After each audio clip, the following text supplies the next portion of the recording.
Hi, I'm going to talk to you about some of the reasons why I really love Google Calendar. And if you've got Google Workspace, why you really ought to embrace it. Now, I'm going to show you on this kind of like fake account, test account that I use. I'm just going to move myself over here. And I'm going to talk to you about the different things that you can do within Google Calendar. So one thing is that you can personalize the color theme depending on maybe what your brand colors are. So if I look here and click on these three dots, can you see you've got the add custom color? So you can just choose a color that fits in with your Google branding, change the hex code, save it, and then that can become your default color when you are creating events within your account. Another thing that you can do if you fancy is you can change when you start the day, when you start the week. So I like to start the week on Monday. Some of the people would like a Saturday or even a Sunday. So what you do is you head into settings, you scroll down, and if you look here, there are a number of things you can do. So we've got, now where is it? I must have gone past it. You can show the weekends or not show the weekends. You can also start your week on either a Saturday or Sunday or a Monday. So that's a really good thing to do. You can custom view. So maybe you only want to see 3 days at a time. So what you can do is that, click on that. And then if you head back into your calendar, we've got the week setting here, but can you see where I hit that 3-day week for custom? There you go. You can see just 3 days ahead at a time. So let me just switch that back to a week because I like seeing things during the week. Now, another thing to be aware of is that when you block out time in your calendar, maybe they're important things to do, but maybe if you were going to have a discovery call, you would still want to be available. And if you have Calendly or some other kind of automated booking system linked up to your calendar, you want to maybe block those times out for yourself, but you also want Calendly to know that you are available for maybe a discovery call should somebody want to book in with you.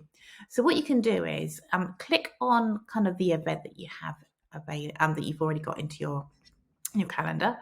And for instance, this one is weekly on repeat, and you can change kind of how you want to repeat things, whether you want to do it daily, weekly, monthly, even annually, which is good for birthdays, or customize it. So you can change, you can have it repeating on more than 1 day a week. You could have it ending after a certain time or after so many occurrences.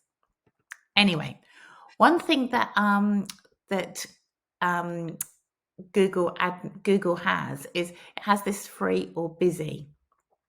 So if I head back out here, maybe I should show you,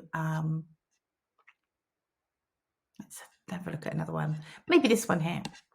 So let's have a look. Can you see that we're busy here?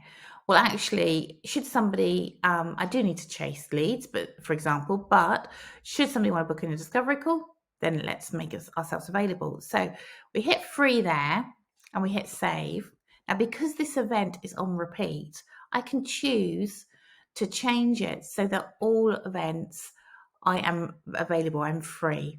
And so that means that when Calendly looks at my calendar to see if I'm available, even though I have this in place, it's not going to stop somebody from booking something. So we hit that. And now that means that all those every week where I have got this in, you can see that I'm free here. So that's good to know.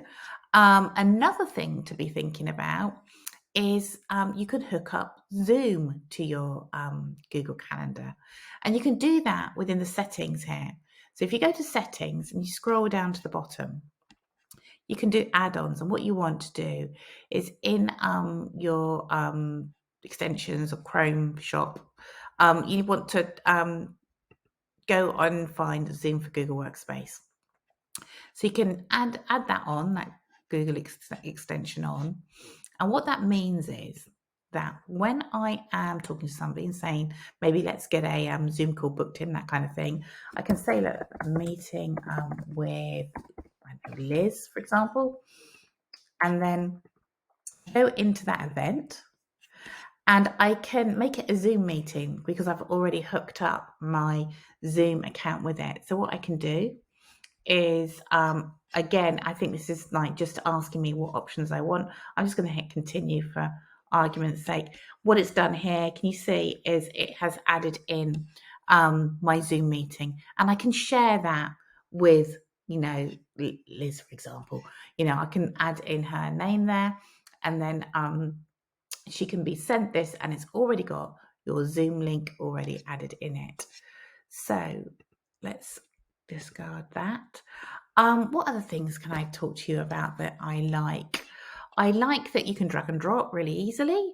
The other thing to know is that, you know, your kind of Google Apps are all up here on this 9 grid. You can move them around. So you can make things, you know, things that you use frequently, you know, you might want to move up to the top here so that you can get hold of them more easily. So again, I always put my my calendar up here, my Gmail, Google Forms, Keep, all the ones that I use frequently, I stick at the top there. But that's about it, I think, for now. Anyway, and also you can share. I'll just quickly show you how you can share your Google Calendar. So if you've got a Google Calendar here, settings, if you want to, you can scroll down here and you can share your Google Calendar with people. So you add people in here, and you have the choice of how much kind of like how much they can tinker with your Google Calendar. So either they can just see whether you're busy or free, or maybe they can look at the events in more detail, or maybe they can even change the events. So if you're working with a VA, or if you were sharing with your partner or anything like that, that'd be a good thing to do. But that's where you fit it in, all in there. So I hope you find that useful. And if you've got any questions, give me a shout.